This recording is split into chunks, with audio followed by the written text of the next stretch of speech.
I didn't know that liberals got this stupid.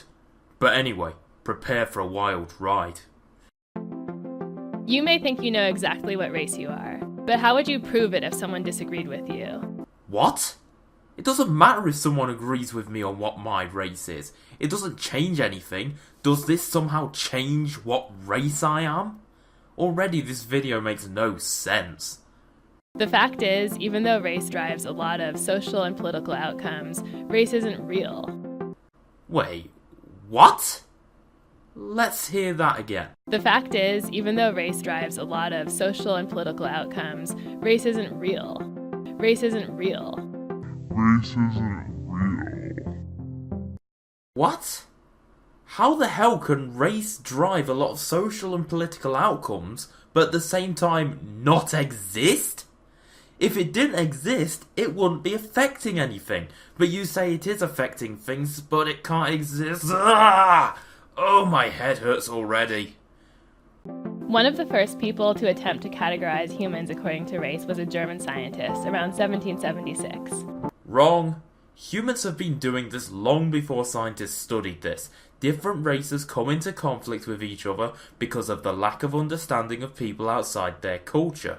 It is in our minds to be wary of someone just because they look different to us. It's a survival mechanism. He came up with 5 different groups according to physical appearance and geographic origin of their ancestors. Americans of European descent eagerly bought into this type of thinking around the same time. Some historians have said the idea that there were different races helped them resolve the contradiction between a natural right to freedom and the fact of slavery. No, Jefferson is just saying what's true. If you look at people of different races from across the road, you are going to notice how much different they look from you. This wasn't a ploy to encourage slavery, you putz. Humans have always been doing this as a survival mechanism. If whites were their own distinct category, then they could feel a lot better about denying freedom to people who they labeled black and decided were fundamentally different. Even if these scientists didn't do this research, people would still see that people look differently from them. Their facial features are different, their culture is different. What is wrong with differentiating them from one another? They aren't identical, are they? But as political priorities change, definitions of race in America adjust right along with them. For example, if you were of Mexican birth or ancestry in the United States in 1929, you were considered white.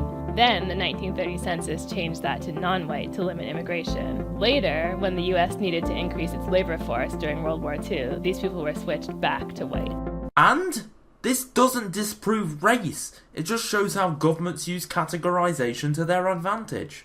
And what it took to be black once varied so wildly throughout the country, from 1/4 to 1/16 to the infamous 1 drop of African ancestry, that people could actually change races just by crossing state lines. Then suddenly in 2000, the government decided that Americans could be more than one race and added a multiracial category to the census. Well, of course there can be more than one race. Miscegenation is a thing. This has left many Americans scratching their heads when it comes to selecting who they are. As many as 6.2% of census respondents selected some other race in a 2010 survey. The idea that someone might look one way and identify another way, or that they might be really hard to place in a racial category, is not new. Oh, so race is just like gender now? Does that mean I can racially identify as an AK-47 assault rifle? You know what? I'm just gonna do that. Respect it. If you don't, you're racist. This is why there was a public debate about whether MSNBC's Karen Finney could say she was black. Whatever. I can say I'm an AR-15. Doesn't make it true because I'm an AK-47, bitch. Or how we can't even agree on the racial label assigned to the President of the United States. This is not subjective. Former President Barack Obama had a Kenyan father and a white mother. He's the epitome of mixed race. I don't care if blacks want to own him. He wasn't fully black. Of course, many people feel their racial identity is very clear and very permanent. But the fact that some people have changed theirs and that no one can really argue with them... Yes, you can choose to identify as any race. It doesn't make you that race, though. I guess I'm racist now. shows how shaky the very idea of race is.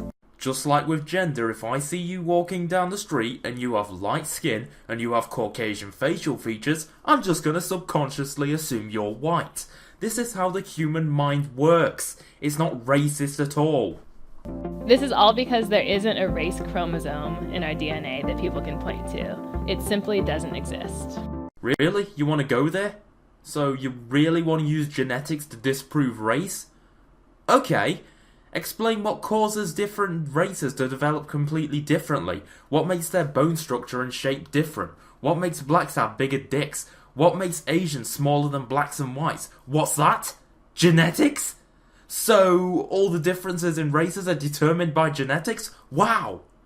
I'm stunned at how absolutely wrong these liberals are. When the medical community links race to health outcomes, it's really just using race as a substitute for other factors, such as where your ancestors came from, or the experiences of people who may have been put in the same racial group as you. I find them including obesity on this funny. White people are more likely to be obese than any other race. Why? Because they live in colder climates, and in colder climates, being more stocky increases your volume to surface area ratio, allowing you to survive better in the cold. We're going to prove race doesn't exist by proving it does exist. What the fuck? Dorothy Roberts explains that sickle cell anemia is a prime example of this. The disease is linked to areas with high rates of malaria, which include some parts of Europe and Asia in addition to Africa. It's not actually about race at all. This, of course, does not mean that the concept of race isn't hugely important in our lives. The racial categories to which we're assigned can determine real-life experiences, they can drive political outcomes, and they can even make the difference between life and death. But understanding that racial categories are made up can give us an important perspective on where racism came from in the first place. Ugh, fuck. Okay, let's think about this. If race doesn't exist, does racism exist? If race doesn't exist, then affirmative action for a racial minority shouldn't exist either? It seems to me, just like most liberals, Vox is willing to say race exists when it suits them. Oh, you discriminate against another race? That's racist. But wait, didn't you say race doesn't exist? How can it be racist then? If race doesn't exist, then stop supporting racial advocacy groups like Black Lives Matter. Oh, you won't do that because accepting race is true then suits you? So why do you say it doesn't exist when you yourself agreed it does exist through your actions? Actions speak louder than words, Vox.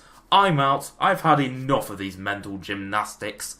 Deep in my heart and deep in my mind, deep in the depths of my ego, deep in my breast lies a treasure chest, a world that only I can know.